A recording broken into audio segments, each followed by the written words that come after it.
Welcome to this explainer, where we are going to treat the Cambridge Mathematics examinations, specifically focusing on the highly demanding 0606 additional mathematics syllabus, but also pulling critical strategies relevant for 0580, 4024, 4037, and 4040. Literally like an archaeological dig. Think about it for a second. A top-tier Cambridge mathematics exam isn't just about blindly crunching numbers. It's a meticulous process. It's about uncovering the hidden clues buried deep within the question and layer by layer revealing the perfect, undeniably correct answer. Today we are zooming in on one of the most notoriously tricky areas of the entire syllabus, mastering the integration of trigonometric and exponential functions. I'm talking about integrating sine of ax plus b, cosine of ax plus b, secant squared of ax plus b, and of course, e to the power of ax plus b. To really understand the monumental challenge we are up against, I want you to visualize two very typical students taking this exact exam right now. Let's call them Alex and Sam. Alex is the kind of student who overloads absolutely every single answer with raw mathematical facts. Alex memorizes every formula in the textbook but provides zero structured analysis.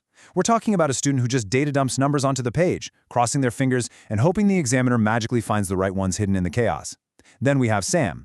Sam rushes. Sam looks at a complex, multi-part integration question, completely skips over reading the critical command words like hence or show that, and sprints straight to a final numerical answer. No working out, just a sheer dash to the finish line. Both of these approaches are completely flawed and they leave massive amounts of marks on the table.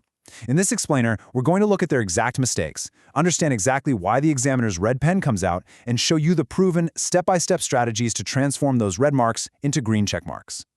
Let's start with an absolutely crucial number, 15%. What's really wild is that the integration of sine, cosine, secant squared, and the exponential function e routinely accounts for a massive 15% of the total marks in this specific additional mathematics exam. That is definitely not a minor topic you can just skim over. That 15% is literally the difference between passing and failing. It is the exact gap between a B and an A star. When Alex and Sam sit down for their exam, they look at that 15% weight and they completely panic. Alex tries to write down every single integration rule they've ever learned, entirely cluttering the page with irrelevant identities. Sam tries to do the mental math in their head, inevitably forgets to divide by the coefficient of x and drops the marks completely. But you are going to look at that exact same 15% and see guaranteed points. Why? Because by the end of this session, you are going to understand exactly what the examiner is secretly hunting for. You're going to know the structural secrets that turn a stressful exam paper into a predictable, highly scoreable puzzle. To secure those high-value marks, we'll dive right into the examiner's actual playbook. We're going to cover 4 key areas today: the core theoretical principles you need, a highly structured 5-step methodology for tackling complex integrations, the critical examiner warnings that trap 90% of students, and finally, the ultimate method mark strategy to bulletproof your grade. All right, let's kick things off with Section 1, the core principles and decoding those tricky command requirements. When we talk about core principles in Cambridge mathematics, we are really talking about command word requirements. Command words are those vital verbs at the very start of the question, words like evaluate, deduce, or integrate with respect to x. Our rushing student Sam consistently loses marks because Sam actively ignores these words. If a question says hence, find the area under the curve, that word hence is not a suggestion. It is a strict, non-negotiable instruction. It literally means you must use the result you just proved in the previous part of the question. If you start from scratch, you get 0 marks. To effectively answer these, your mathematical architecture must rest entirely on what examiners call analytical depth. This requires you to clearly define your terms and show exactly how one mathematical step causes the next. This is where we introduce a game-changing framework. You usually hear about this in English essays, but it is incredibly powerful in advanced mathematics, the Peel framework. Point, evidence, explanation, link. Top students use a mathematical version of Peel to perfectly structure their answers. First, the point. Explicitly state the integration rule you are applying. For instance, clearly note that the integral of e to the power of ax plus b is 1 over a times e to the power of ax plus b. Second, the evidence. Substitute your specific exam question values into that framework. Third, the explanation. Show the step-by-step algebraic manipulation, ensuring your causal relationships are crystal clear. And finally, the link. State your final answer in the exact format requested by the question. Alex fails because Alex provides superficial breadth, just the point and the link, completely skipping the evidence and explanation. Analytical depth means making your brain's entire processing pathway visible on the paper.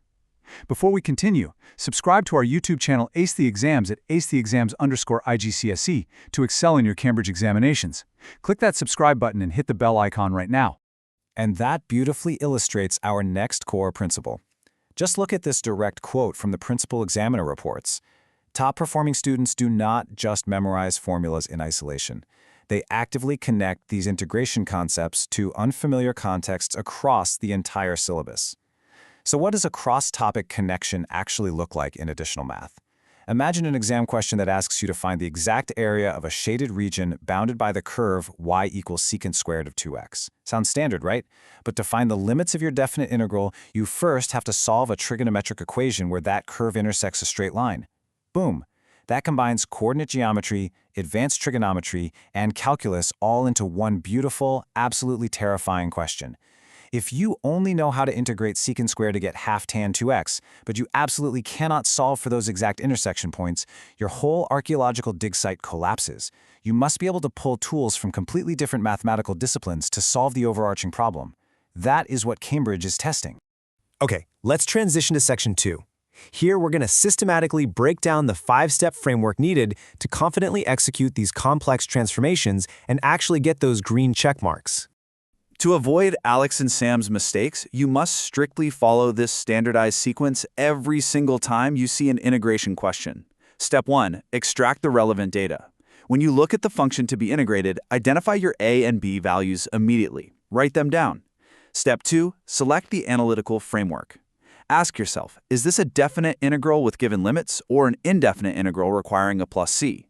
Step 3. Execute with clear notation. This is where you actually do the integration. If you are integrating cosine of 3x minus 1, your clear execution must physically show the 1/3 multiplier out front. Step 4. Verify your results. How do you do that? By quickly differentiating your answer to see if you get the original function back. The derivative of sine is cosine, so differentiating your results should perfectly map back to the exam question. It takes 10 seconds and it guarantees your answer is right. And step 5. Present using correct terminology. If the question commands an exact value, and you leave your answer as a messy, rounded decimal from your calculator, it will absolutely cost you the final accuracy mark. You must leave it in terms of pi, root 2, or e. Within that exact 5-step framework, examiners are secretly testing your higher-order critical analysis skills. They want to see you question assumptions, evaluate the quality of your mathematical evidence, and justify your decisions. Applying higher-order analysis to integration really means recognizing when there are multiple ways to approach a problem and justifying the one you chose. For example, if you are integrating a highly complex trigonometric expression, can you use a double-angle identity to simplify it first? Does replacing cosine squared x with a half plus a half cosine 2x make the integration trivial?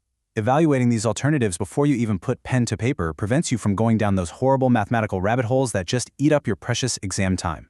When evaluating different mathematical approaches, it's not enough to just list facts on the page. You must actively draw evidence-based conclusions about their relative importance. Let's do a rapid-fire mental exercise together. Imagine a complex data scan challenge in front of you. You're looking at a chart of various definite integrals using sine and cosine over different boundaries. Your job as a top-tier mathematician isn't just to calculate them all individually like a robot, it's to extract the core mathematical trend. What happens when you integrate sine over a full period from 0 to 2 pi? The positive areas above the x-axis and the negative areas below the x-axis completely cancel out, giving you exactly 0. Understanding that comparative relationship mathematically saves you from doing tedious, error-prone calculations. You can look at the symmetry of the trig graph and instantly justify your conclusion using comparative analysis. That's how an A-star student thinks. Moving into section 3, top examiner warnings and the interactive workshop phase. Stop scrolling. Subscribe to our YouTube channel, Ace the Exams, at Ace the Exams IGCS to excel in your Cambridge examinations. We've helped thousands of students improve by 2 to 3 grade boundaries. Join them right now by subscribing to @Ace the Exams IGCS and turn on all notifications so you never miss our weekly exam strategy sessions. Okay, this table directly contrasts exactly where students lose points with what the examiners demand. But let's actually play a game here called Find the Flaw to really lock this in.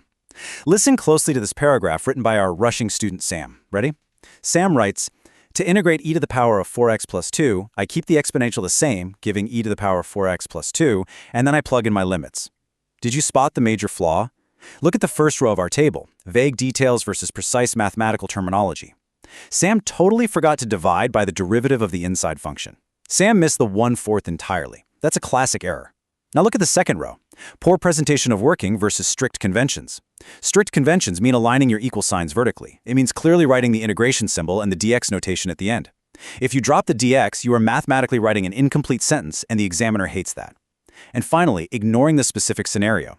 If the question involves integrating a velocity function to find displacement, your answer needs to reflect that real-world context with proper units like meters, not just a floating, meaningless number.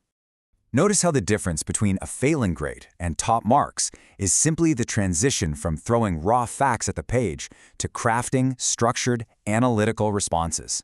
Let's do a mental speed writing challenge right now. I'm going to give you 30 seconds in your mind to rewrite Sam's flawed answer about integrating e to the power of 4x plus 2 perfectly. How would you phrase it using the PL framework? It should sound something exactly like this. Applying the standard rule for integrating exponential functions, I identify the coefficient of x as 4. Therefore, the integral is 1/4 multiplied by e to the power of 4x plus 2. Because this is an indefinite integral, I must also append the constant of integration, plus c. Wow! Do you hear the difference? That is a specific, highly structured response that an examiner can seamlessly award full marks to without a second thought.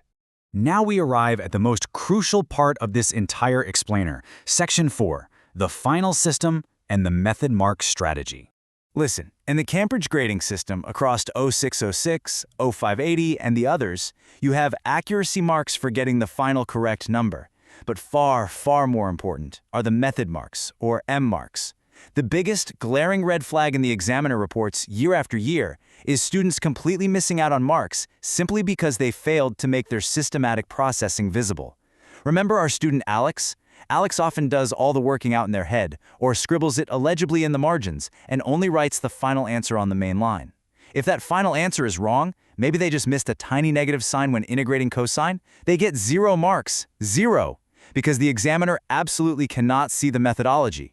You have to show them the map, not just the destination. So, the absolutely crucial takeaway is this. The exam awards marks heavily for the process itself, meaning your clear notation and logical reasoning literally act as an insurance policy. Think about it. If a massive integration question is worth 5 marks, 3 or sometimes 4 of those marks might be method marks. If you show the correct substitution of your limits into your integrated function, but you completely mess up the final arithmetic subtraction in your calculator, you still walk away with 4 out of 5 marks. That's an 80% on a question where you got the final answer wrong. Method marks can and will save your overall grade, but they can only be awarded if your working is written clearly, step by step, right in front of the examiner's eyes.